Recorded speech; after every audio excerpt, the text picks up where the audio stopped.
welcome to Math Mini Lessons, and in this video we're going to look at some grade 4 multiple choice problems from the New York State test to help us get ready for the test that's happening in May. Now, I love doing 4th grade math because I taught 4th grade for the first 5 years of my career in New York City, so I kind of love going back to these topics. Here's what's going to happen. I'm going to go through all the multiple choice problems in this release test. If you'd like a copy of it, just hit pause now and go to the link in the description, and I will show you where to find this copy of released questions. Then you can either print it out or download it onto an iPad or tablet and do the problems yourself. Afterwards, come back to this video and see if you get the same answers. I'm going to show you all the answers and how I got those answers with different strategies. The other thing to know is that 16 problems are going to be missing from multiple choice. They added 19, but they're 35 all together over 2 days, and they took some problems out because they like to use them again, or they use similar questions like them on other tests. So I'm going to go through these 19 problems in this video. With that said, let's jump in. Hit pause now if you want to get started and print out a test, and I will see you on the first set of problems.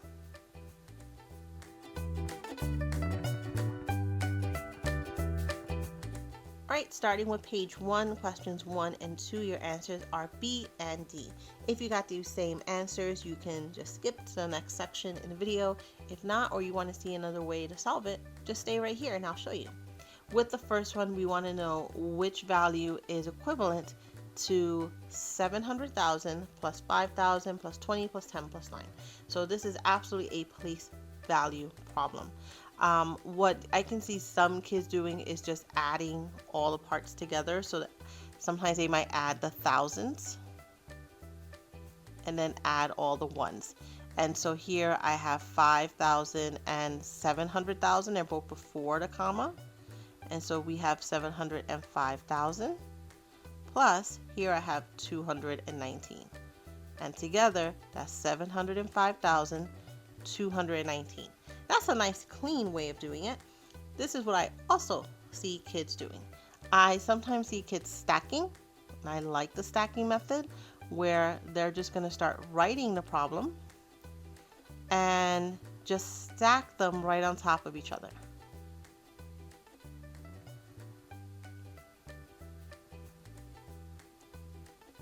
And you could even go a little further by just, now when I'm adding down the rows, you can use any placeholders to add and make sure you're not making any mistakes.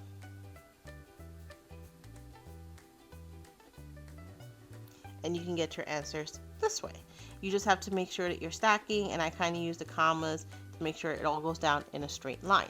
So that's another way that you can do this. And some kids still get stuck with stacking, and they may actually draw the place value and it will look something like this.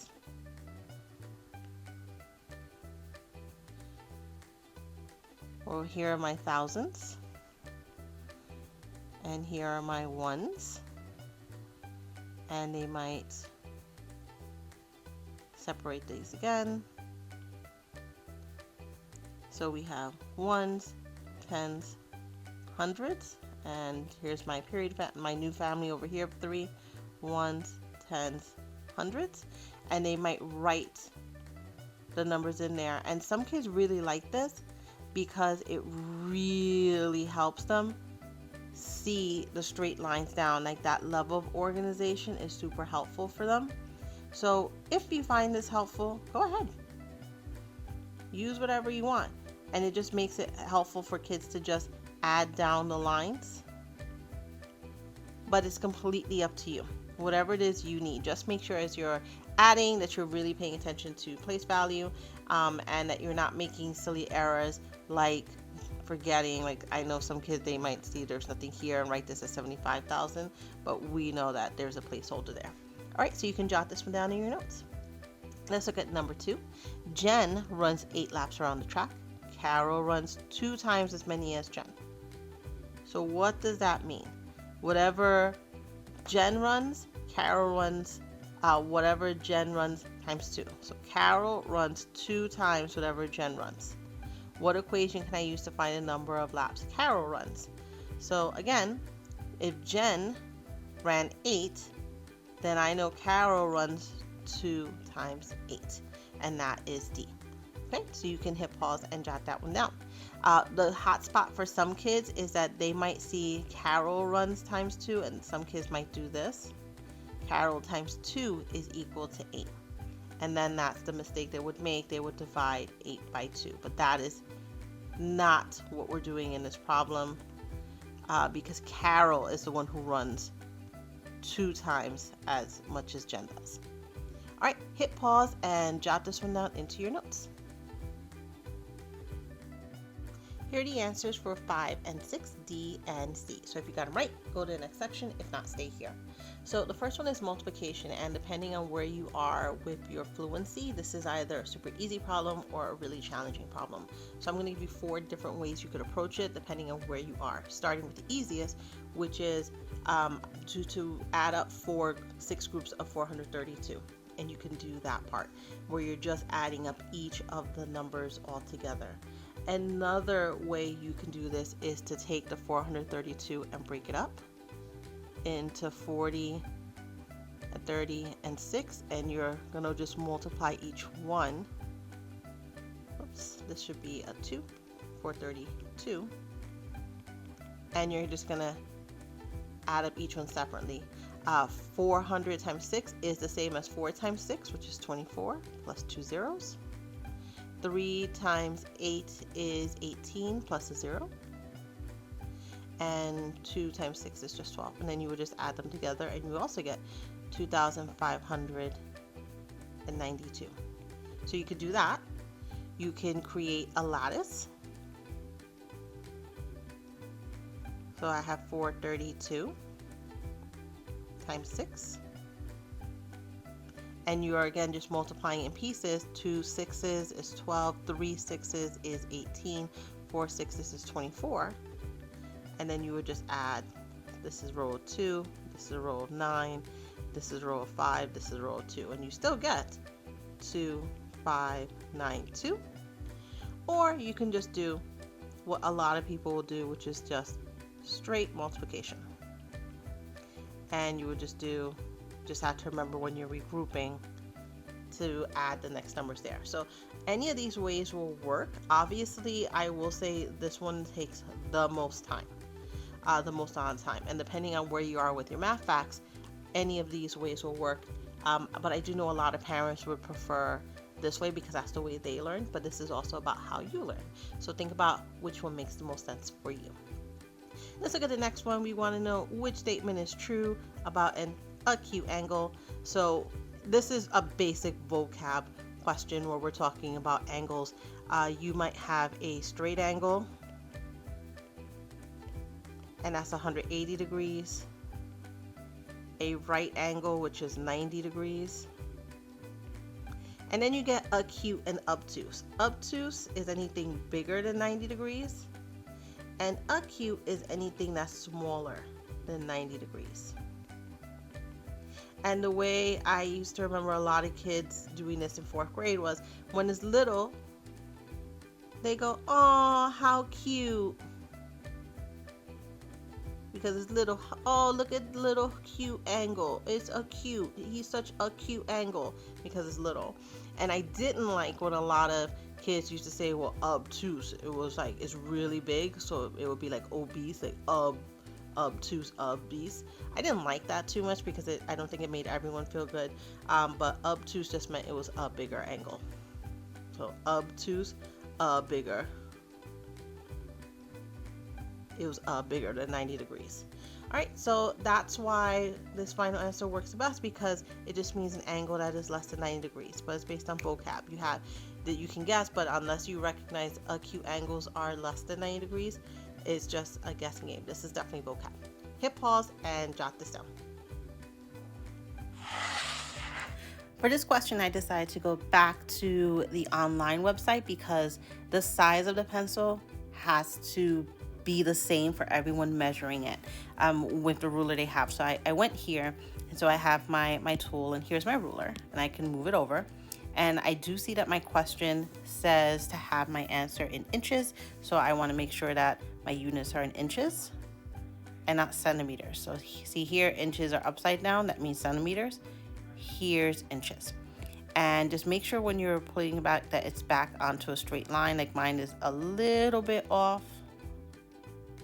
So I can just put it right back. Here we go. Now, to measure it, I'm gonna make sure that the edge of my ruler is right there, the edge of my measurement, as close as possible. And not starting on this line, but starting right at the edge. And I can see that the tip of the pencil is between 4 and 5. So automatically, I'm gonna get rid of these because those two were more than 4. Now, how do I know if I'm at 4.5 or 4 1/4? I know that the halfway line, that hash mark, is right between the 4 and the 5. I can see it. We can zoom into it if we wanted to. There it is. It's right there. So it's not at the halfway mark, it's at the next longest line, which is the quarter mark. So that means my answer is, let me cross this, take this part out, 1 1/4. So that's what I'm using for this. So hopefully this really helps as you're measuring, but it also means that you have to know what the fractions are for each line. And the whole number lines are really easy to see. The next biggest are my halves, because those are biggest fractions. The next line, the next tallest line are the fourths, and then the next long are the eighths, and then the 16ths, so you can count them up. So hit pause and make sure you have this one down in your notes. Let's look at number 10 together, and we can see the answer is 4 1/3. And again, there are 3 different ways I can see this. You could draw the 13, and you can have groups of 3. So I can do 1, 2, 3, 4, 5, 6, 7, 8, 9, 10, 11, 12, 13. And then you can just say, well, this is a group of 3, so that's 1, 2, 3. So I have 4 holes, and I have 1 remainder out of the 3 I would need to make a hole. So that's one way that you can get to 4 1/3. Another way is to look at this and read it like a division problem from top to bottom and say 13 divided by 3.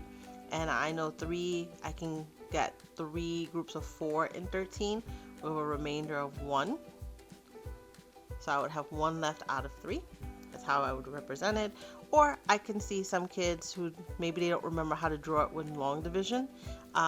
They might draw like a little stick figure person, and they might think of, a little kid knocks over the 13 into the house, and they're still doing 4, and the remainder is 1 out of 3. So any of those will work. So hit pause again, pick the one that makes the most sense to you. As long as it makes sense to you, this is an unlimited test, you can use any of the ones you want. All right, number 13, the answer is A, 2 1/2. Let's figure out how. Here I have the 10 different plants, and I want to know the difference in height between the tallest and the shortest plants. And I can see my tallest plants are 7 1/2, and my shortest plants, I have 3 of them, are 5 inches. So I need to find the difference, which means I'm going to subtract. And I'm going to do 7 1/2 minus 5. And luckily for here, I don't have a fraction. If some kids will just write the 1/2 and bring it straight down, just be careful with that, because I can see some kids, if they were doing a problem like this, a lot of times they also just bring it straight down. So just know you're still subtracting. Here it doesn't matter.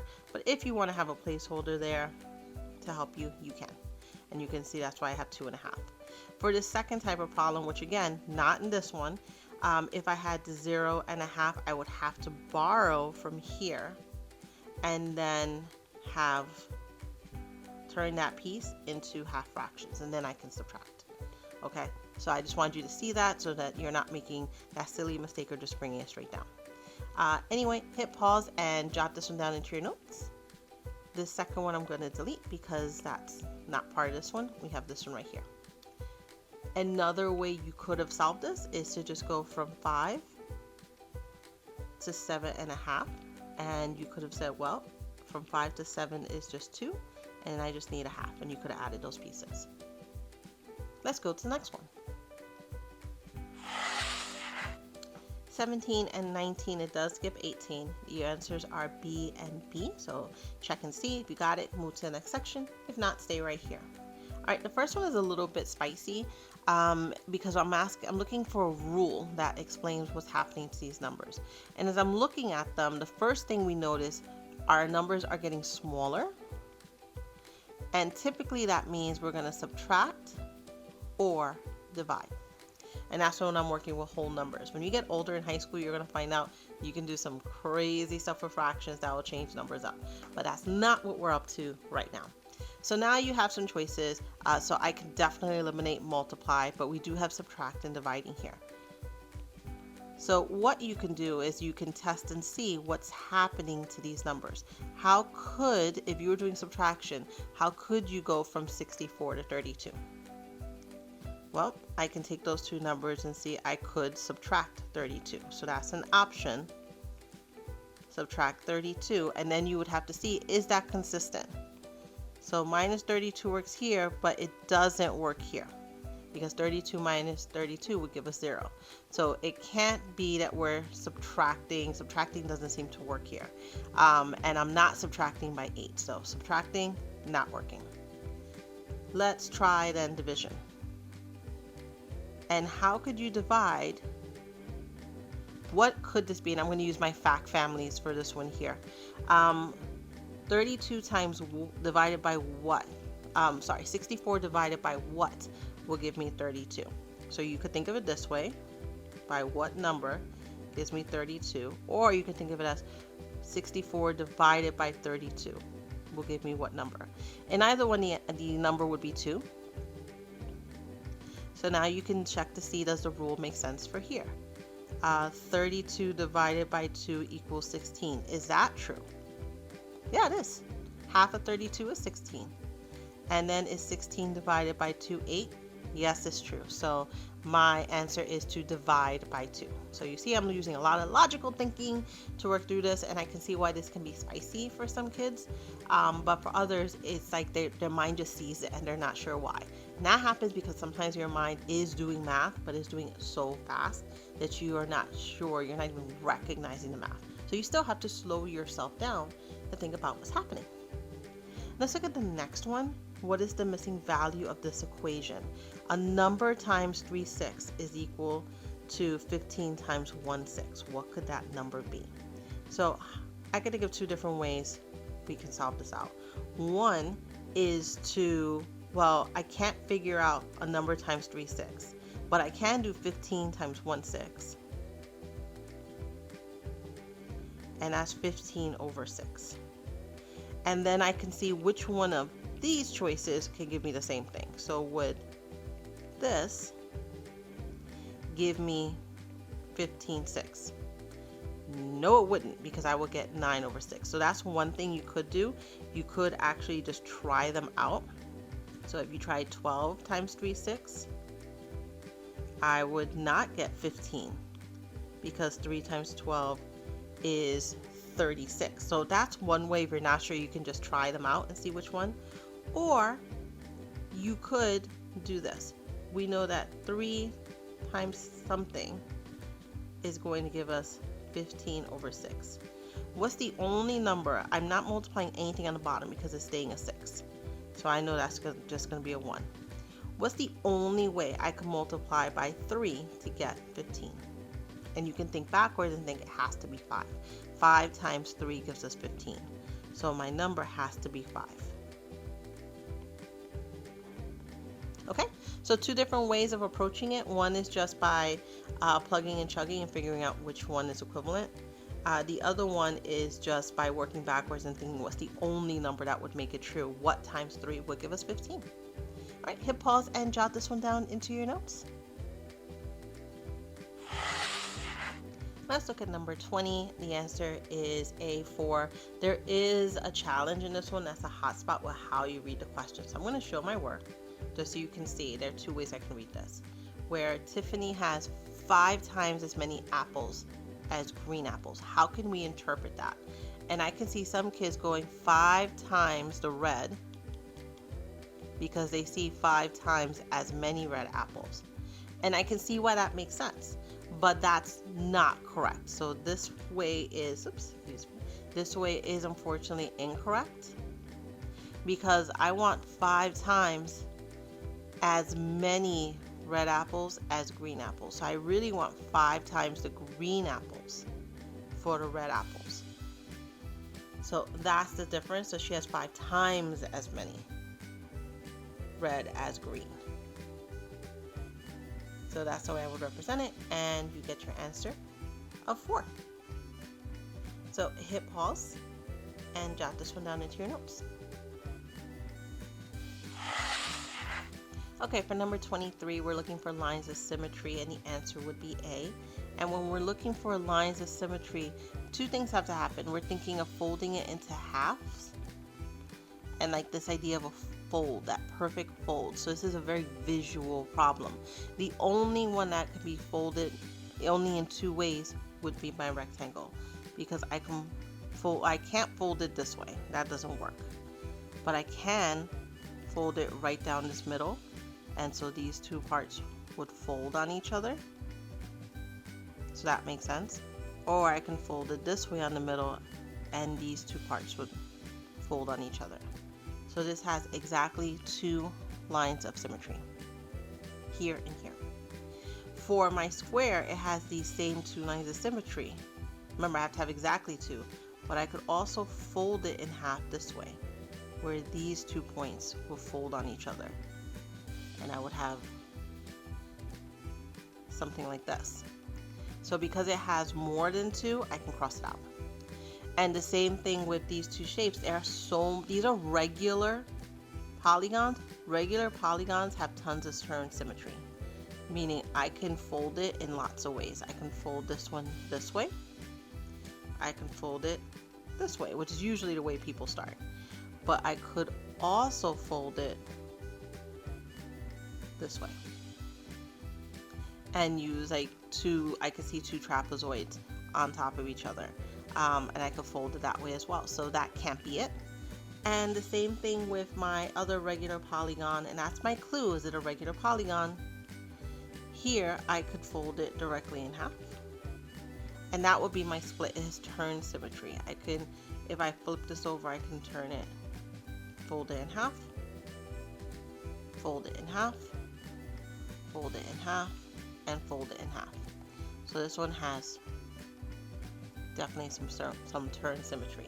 And so your trick is to look to see, is it a regular polygon? If it is, it probably has multiple lines of symmetry. All right, hit pause and jot this one down. This one was really visual, so me drawing the lines doesn't help. I would say having cutouts of shapes and then trying to fold it. So get a rectangle piece of paper and literally fold it, and you'll see there are only 2 ways to fold it in half. And if you tried any of the other shapes, you would have more than 2 ways.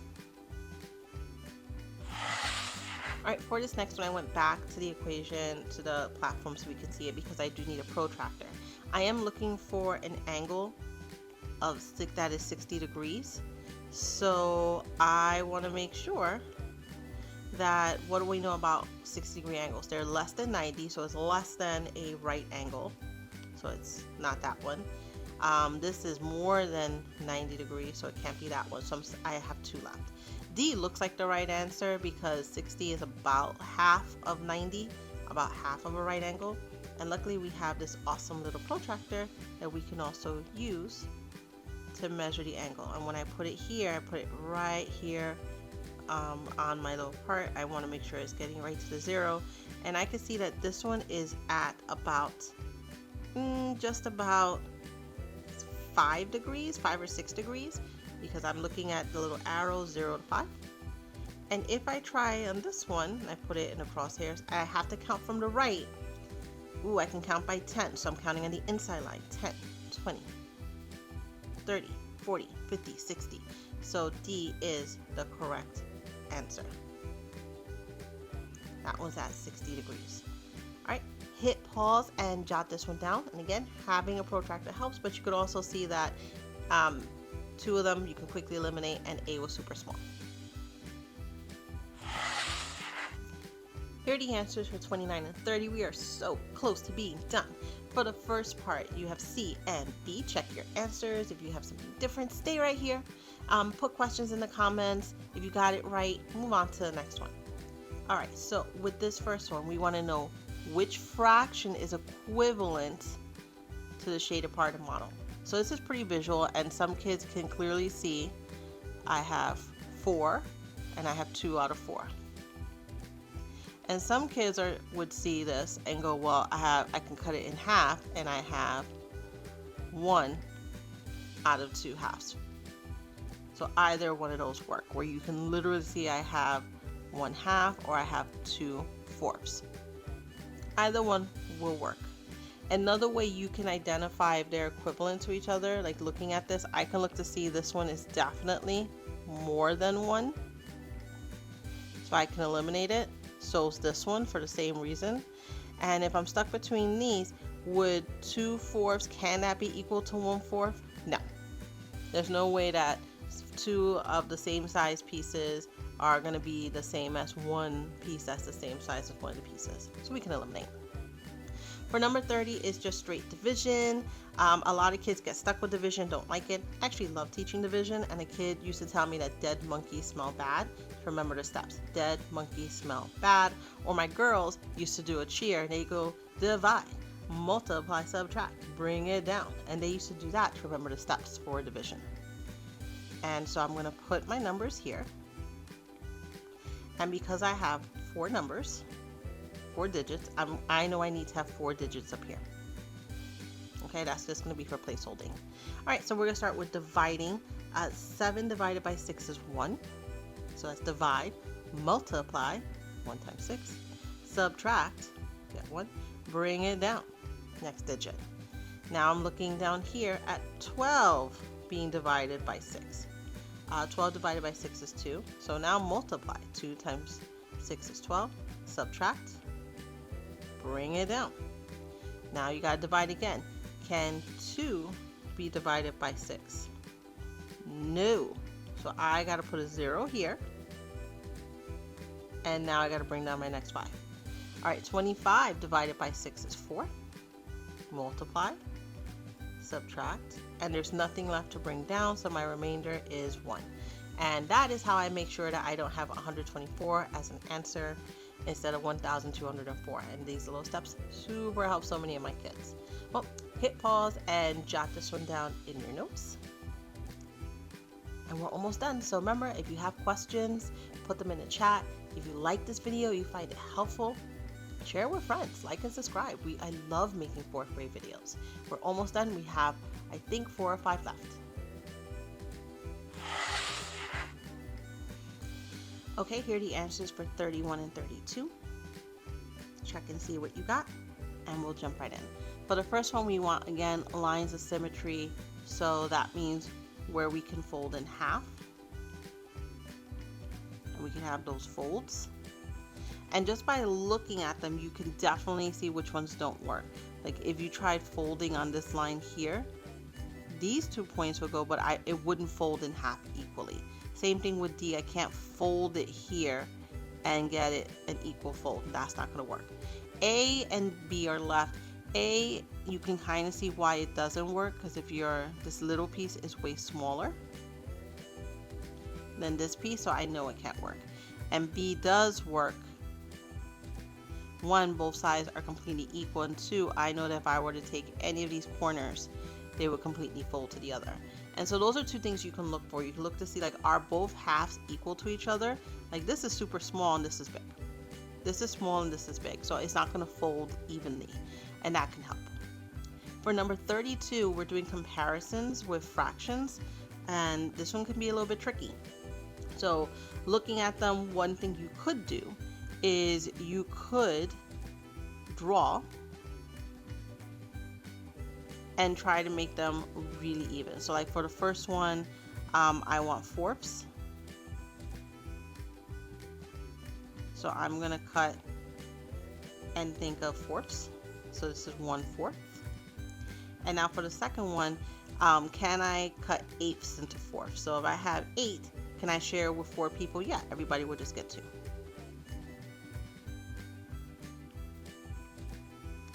And here I have 1/4 and I have 2/8. And that is not true that 2/8 is more. So I can cross that out. And I could do the same thing with the thirds. where I'm going to cut it into thirds first. And so here's 1/3. And now I'm going to share, if I have 6 pieces, could I share them with, how much would each person get? I have 3 people, everyone will get 2. And so here's 3/3, and I can clearly see this one is more.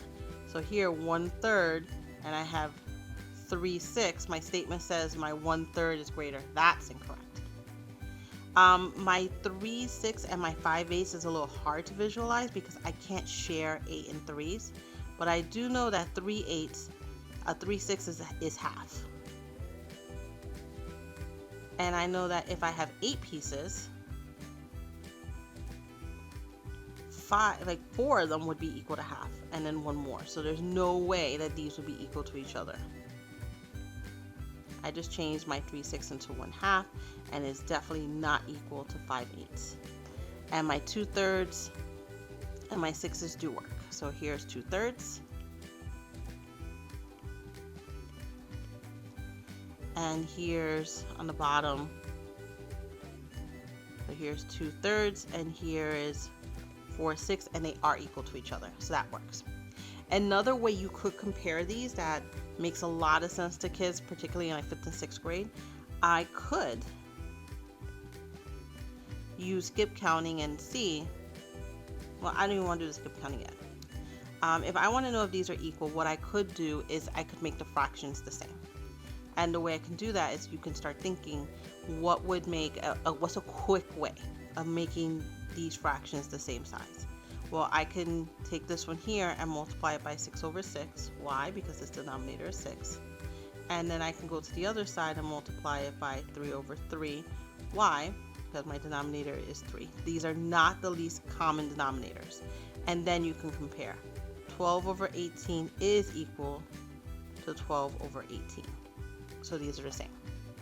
And that's another way of being able to compare fractions. All right, now for the ones that are not the same size, like the 1/4 and the 2/8, I could, to get them the same, I could multiply again by the same numbers, 8/8, 4/4, and I would get on this side 8/32, and on the other side I get 8/32, and the symbol we had was that one was bigger. And now I can see that's not true because they're the same size. So this strategy works really well for comparing fractions. All right, again, pick the one that works best for you. Like I said, this is a more advanced strategy that older kids use, but I wanted to just show it as well in case it made sense to some of our math models out there. All right, hit pause and we'll get to the very last page. And here we are at the last page. Our last answers are D, B, and C. So we're going to start with the first one, D, which statement is true. And I'm just going to start by eliminating. And the first one, it says, are all my angles acute? And I see 2 acute angles, but not all of them. This is a right angle, so nope. All my angles are obtuse. Not true because I have 2 acute angles. It appears to have parallel sides, so parallel lines never touch. So I know that's not true because this line and this line touch. Well, they all touch. There are only 3. So that doesn't work. And the last one is the one that is true, which is 2 perpendicular lines. And perpendicular lines make right angles. So if you have a right angle, you have perpendicular lines. Let's look at 34. Tim has 3 packs of markers. Each pack has 12. What's the total number? So I can just put 3 packs of 12 and count it, and I know that that's 36.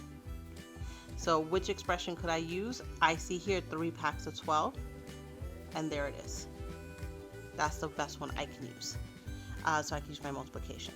And the last one is just which way of multiplying do you want to use to solve? You're going to get 264. Do not do 24 plus 24 plus 24 plus 24 11 times. You could. It's going to take a long time. But what you could do is 20 times 11, which is 220, and 4 times 11, which is 44, and add them up. That's faster. You can do a lattice. Oops, it's a 2 by 2. 11 by 24. And then I know I have 4 and 2 and 4 and 2. When you add them up, you get 264. That works. Or you can just do some regular multiplication, the traditional 24 times 24. 24 times 1 is 24. 24 times 1 is 24, and you get 264. Any of those will work. And that's it for multiplication. There were 35 given. We did 19 of them together. I hope this was really helpful for you. And if it was, share it with friends and teachers and other family members, and subscribe to the channel. And ask me more questions about 4th grade. I really miss teaching 4th grade. But if you have strategies that you want to share them with me as well, so that add them in the chat, share pictures. I'd love to see how 4th graders solve problems. It makes me better, and it helps me help other kids. And if you have questions, ask them, because you're probably helping other kids who aren't ready to ask yet. That's it for today, Math Marbles. I hope you found this helpful. I do have a video with the constructive response video, so check on the channel, and I hope to see you next time. Take care, Math Marbles. Bye.